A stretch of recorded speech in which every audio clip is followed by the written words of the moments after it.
ఎడారిలో సెలయేర్లు. ఆగస్ట్ 19వ తేదీ. దుఃఖపడిన వారమైనట్లుండి ఎల్లప్పుడూ సంతోషించువారము.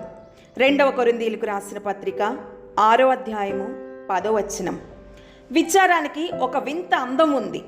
వెన్నెల కాంతి మర్రి చెట్టు ఆకుల్లో గుండా చీకటి నేలపై పడి అక్కడక్కడ వెండి జలతారును ఒలకబోసినట్టు ఉండే అందం ఇది. విచారం గీతాలాపన చేస్తే అది రాత్రివేళ ఒంటరి కోయిల తీసిన రాగంలా ఉంటుంది. విచారపు కళ్ళల్లో ఏ ఎదురుతెన్నులు లేని ఒక లోతైన భావ సంపద ఉంటుంది. దుఃఖపడే వాళ్లతో కలిసి సానుభూతిగా పలకరించగలదు, కానీ ఉత్సహించే వాళ్లతో కలిసి ఉత్సాహధ్వని చేయడం కుదరదు. సంతోషం కూడా సొగసైనదే. దాని అందం వసంత శోభలాంటిది. దాని కళ్ళల్లో పసివాళ్ల అల్లరి నవ్వులుంటాయి. దాని తల వెంట్రుకల మీద పసిడి సూర్యకిరణాలు తలుక్కుమంటాయి. సంతోషం పాట పాడితే దాని ధ్వని తెల్లవారుజామున పక్షుల కిలకిలారావంలా ఉంటుంది. దాని అడుగులు అపజయమెరుగని విజేత అడుగుల్లా ఉంటాయి. ఉత్సహించే వాళ్లతో కలిసి సంతోషం ఉత్సాహధ్వని చేస్తుంది, కానీ ఏడ్చే వాళ్లతో కలిసి సానుభూతిగా ఏడడం దానికి తెలియదు. మా ఇద్దరికీ పొత్తు కుదరదు విచారం అంటుంది.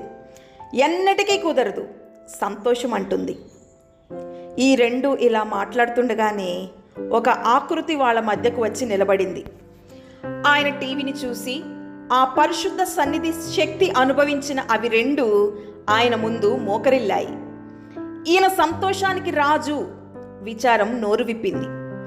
ఈయన తలపై ఎన్నో కిరీటాలున్నాయి. ఆయన చేతుల్లోనూ కాళ్ళకి ఉన్న మేకులు, గాయాల గుర్తులు ఆయన సాధించిన ఘన విజయాన్ని చాటి చెప్తున్నాయి. ఈయన సమక్షంలో నేను పూర్తిగా కరిగిపోయి ప్రేమగాను సంతోషంగాను రూపుదిద్దుకుంటున్నాను. నన్ను నేను ఆయనకు సమర్పించుకుంటున్నాను. విచారము అలా కాదు. సంతోషం మెల్లగా పలికింది. ఈయన విచారానికి రాజులా నాకు కనిపిస్తున్నాడు. ఈయన తలపై ఉన్నది ముళ్ళ కిరీటం.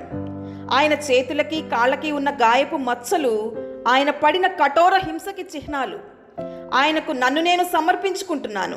ఎందుకంటే ఆయనతో విచారంలో పాలు పొందగలగడమే నాకు తెలిసిన అన్ని సంతోషాల కంటే మించిన సంతోషం. అయితే ఆయనలో మనిద్దరం ఒకటే. ముక్త కంఠంతో అరిచాయి సంతోషం, విచారం. ఆయన తప్ప మనిద్దరిని ఏకం చేయగలిగే వారెవరూ లేరు.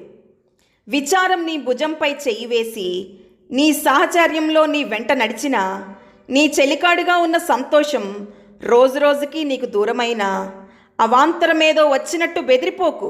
విచారం నీకోసం దేవుని సందేశం. రేపటి రోజున దానికోసం కృతజ్ఞతలు చెబుతావు నీ దేవునికి. రాత్రిని ధరించి వచ్చిన దేవదూతే నీతో ఉన్న విచారం.